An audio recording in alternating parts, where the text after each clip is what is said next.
Hi friends, कैसे हैं। कई मेरे मित्र पूछते हैं पहले स्टमक इशू होता है तब एंजाइटी होती है या एंजाइटी होता है तो स्टमक इशू होता है। भाई मैं इस चीज़ को क्लियर कर दे रहा हूँ कि भाई देखिए, हमारा जो स्टमक और मेरा हमारा जो दिमाग है वो दोनों एक दूसरे से को रिलेटेड है।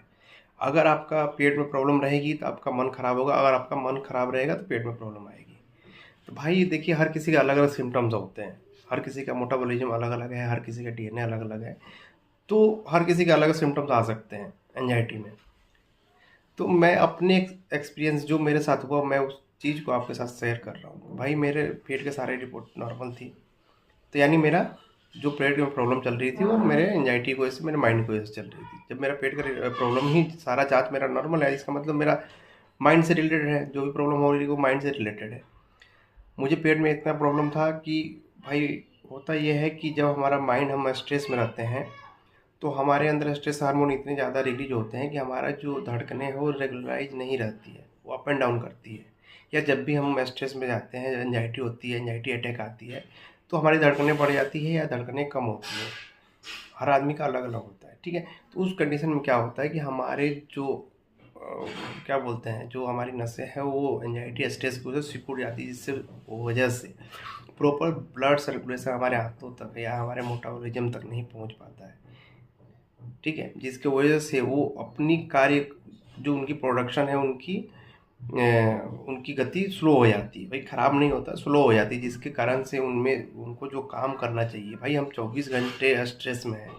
तो भाई हमारा सारा एनर्जी, तो हमारा स्ट्रेस अपने नेगेटिव थॉट, अपनी नेगेटिव एनर्जी पे लगा हुआ है। सारा एनर्जी तो हम उस पर ख़त्म कर देना है। तो भाई पेट को भी तो एनर्जी चाहिए। आपके शरीर में आप खाना खा रहे हैं, उसको पचाने के लिए भी तो एनर्जी चाहिए, तभी तो खाना पचेगा। तो होता ये है कि जब हम स्ट्रेस में रहते हैं, ब्लड सर्कुलेशन तो वहाँ तक हो नहीं पाती, जानी जितनी मिलनी चाहिए उतनी नहीं मिल पाती है। जिसकी वजह से हमारे खाना, जो भी खाना खाते हैं वो पचता नहीं है प्रॉपर।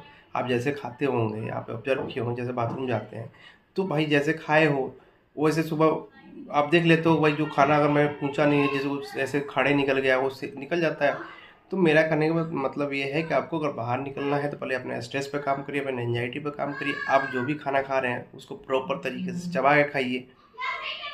आपका ये भी प्रॉब्लम सॉल्व हो जाएगी, भाई सारी प्रॉब्लम सॉल्व हो जाएगी। जैसे आपका स्ट्रेस कम होगा, जैसे आपकी एंजाइटी कम होगी, आपकी स्टमक प्रॉब्लम भी खत्म हो जाएगी। भाई गैस बनना, यहाँ खाना खाओगे यहीं पे फंसे रहना, कहीं पेट में गुड़गुड़ाहट हमेशा महसूस करना, मतलब बहुत सारे पेट के सिम्टम्स हैं। भाई मैं बता दूंगा, आपको शॉर्ट वीडियो है। मैं, अगर आप मुझसे कमेंट करके पूछेंगे तो मैं प्रॉपर इसका वीडियो, आपको गाइडलाइन क्या क्या करना है, क्या क्या नहीं करना है, मैं आपको बता दूंगा। बस इतना समझ लीजिए कि माइंड जब प्रॉब्लम रहेगी